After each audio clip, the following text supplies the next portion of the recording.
What's going on YouTube? My name is Mr. Crippled, and today I'm going to be talking about Yemoja's aspect, how to play her, and how to build her. Now before we get into the video, don't forget to like, comment, and subscribe, and if you have to keep up with any future content, I will be leaving a link to my Discord and my Twitch in the description below. Now, Yemoja. The aspect that they gave her essentially turned her into a mage. What you need to know about the aspect is that on the one, this version, the stun that she has no longer stuns, but it does have increased intelligence scaling, so this move will hit this move will hit significantly harder.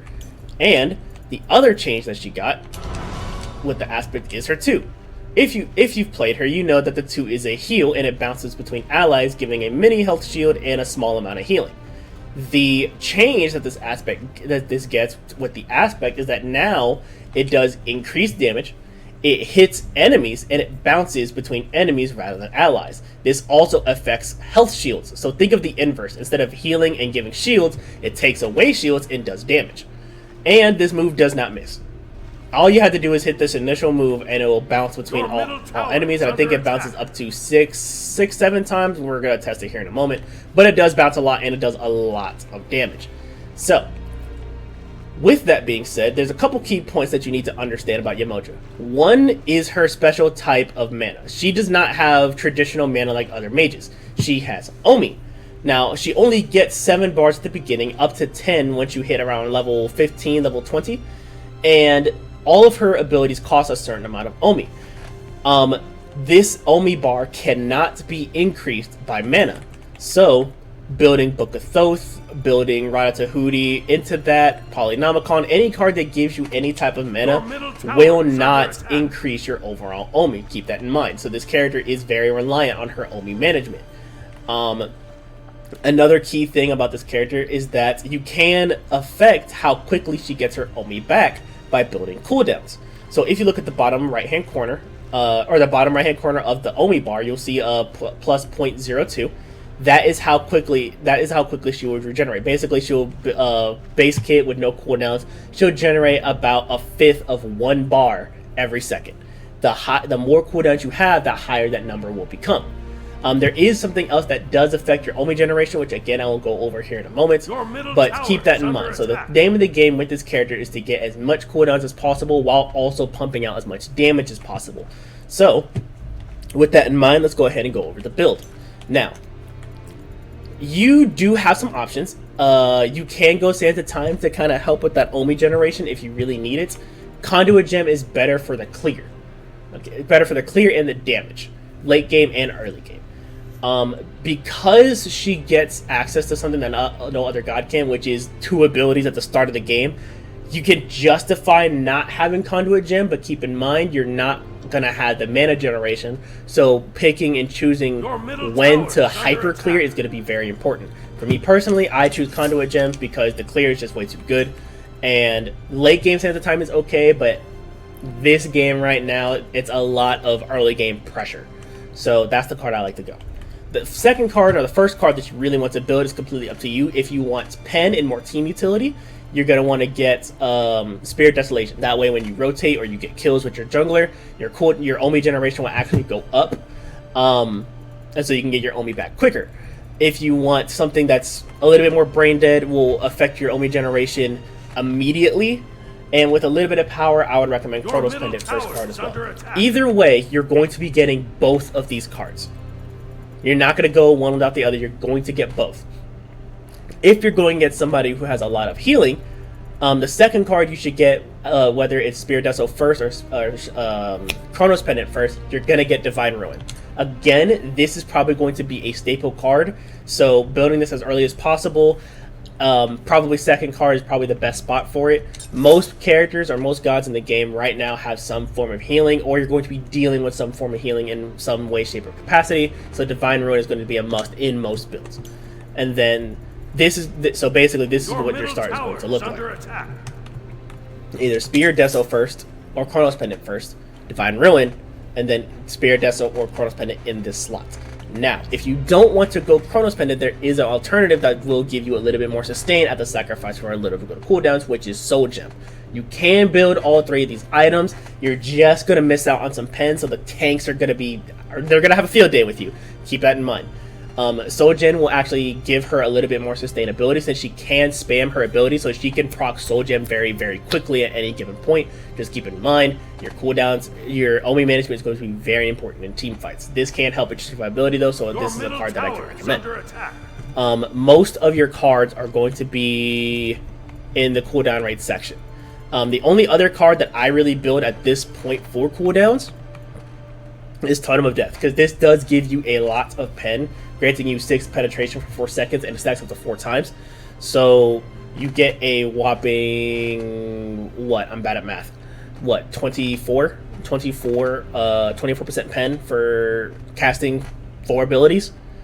In retrospect, you're probably not going to get that high at any given point. However, when you start factoring in her ult combinations, which I'll go over after this section, you can proc Totem of Death and get that 24% pen very, very quickly. The only other card that I recommend building from here is probably Cosmic Horror. Not for the mana, but mostly for the power and the cooldown rate. Plus, it gives you an extra 10 if you have over 275 intelligence. This is a card that you get later, probably like 5th or 6th card. That way, you can get the benefit of 20 cooldown rate immediately, because by that point, you'll have well over 275 power from your cards. Me personally, I don't really build this too much unless I know that the enemy team's tanks aren't super tanky. But the last 2 cards that I usually recommend building is Doom Orb and either Rada Tahuti or Soul Reaver. Most cases, you're probably going to build Rada Tahuti, because let's be honest here, the mage's job is to kill the tanks, and the mage's job is to kill the squishies, and to drop a lot of DPS. And this build here will generally nuke whoever you're looking at. And the best part about this aspect is that you can nuke the back line by hitting the front line, which I will show you. So, on to gameplay. When you're playing her, I'm going to go ahead and set her to level 20. Okay? Actually, you know what? Before we get into how she works, I want to go ahead and show you the leveling path that I recommend. Okay? So at level 1, you're going to get your 1. This is going to be your most consistent, clear early game, which means 1 to 3. That's for me, right? Because this has increased scaling, and this costs the least amount of Omi at the start of the game, because both of these abilities only cost 2. So you can get a solid, what, 3 casts in, 3-4 casts in of your 1 on the first and second wave, which is a lot more than other mages can do. But keep in mind, your Omi generation is going to be very low at the beginning, so take that with a grain of salt. Anyway, when you hit level 2, you want to get your 2.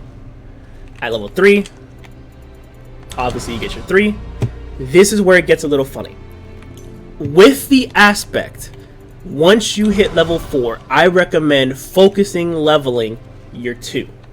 Reason being is because this move can hit the wave and it can hit the enemy god. And even though this move can bounce between enemies, it still will bounce at least twice on one target. So this will hit the other person incredibly hard, especially with a conduit gem proc. So, with that being said, with that in mind, once you hit level 5, you want to get your ultimate, and then as you level and you go along, you want to put points into your 2. When you get to level 8, that's when you want to start putting points into your 1. And then so on and so forth. At level 9, I messed up, but put points into your ultimate as you go along. And then obviously level the 1, then finish out with leveling the 3 and the ult. That's the leveling path that I usually recommend for this character. Now, onto gameplay and tips and tricks. Okay, you are in team fights and even in small poking matches, you're going to be spamming this too. As you can see, Yemoja does not have any cooldowns unless it is on her ult. Her ult is the only part of her kit that actually has cooldowns. So even though this character may seem like a spam haven, keep in mind you do still have to manage your Omi pretty well. So don't just be throwing this out willy-nilly, even though you can. Here's what you want to do. What you want to do is hit them with the 2, have this version of the 1 ready, and combo them together. So it looks something like this. Something like that. That's how you want to do it. Reason being is because the 2 will give you the intelligence buff, and since this move has increased scaling, which means it hits harder, you're going to hit basically double that amount because you're hitting this ability first. So always throw this ability out first, and but in reality, the easiest way to play this character is just keep spamming this 2. You will still do a lot of damage to the backline. It's just you're going to be going through your Omi very, very quickly. Here's a way to alleviate that. Again, you want to build cooldowns on this character to help with that. However, there is something else that they added to Yemoja that not a lot of people are taking into consideration. It's her ultimate.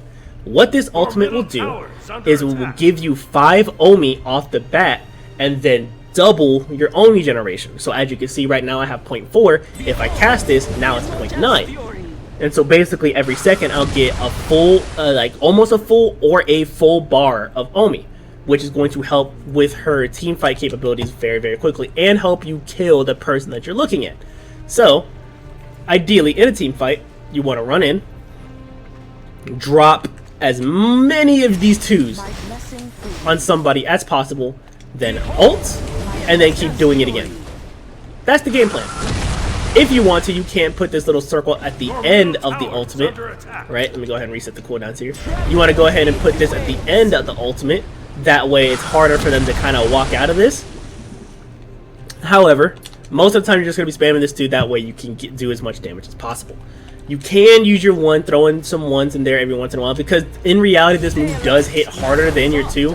But the 2 just does such good, consistent damage that in team fights it's probably better just to spam this as much as possible and then just use this for poke it or finishing people off if you absolutely need to.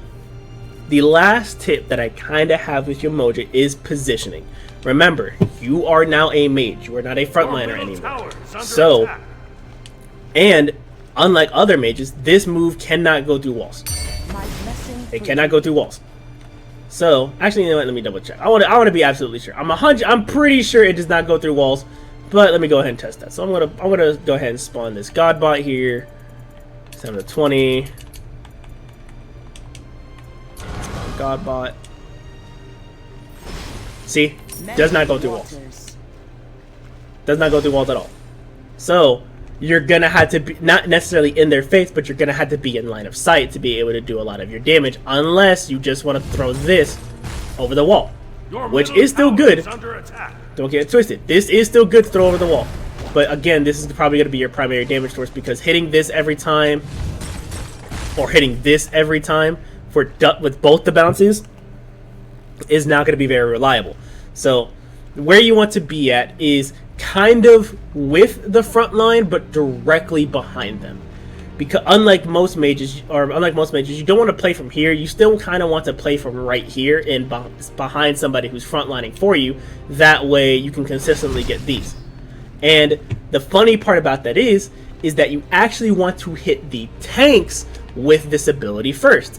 Why do you say that? Because the tanks is always going to be the person in front of you. So aiming at the squishies all the time is not going to be beneficial. But because she has a move that can hit the backline no matter what, you can still dump a lot of damage onto the tanks while still consistently hitting the backline. So use this ability as often as possible. That's basically the gist of the video. If you have any other questions about this character, please leave a comment in the comment section below. I appreciate you all for watching, and y'all take care.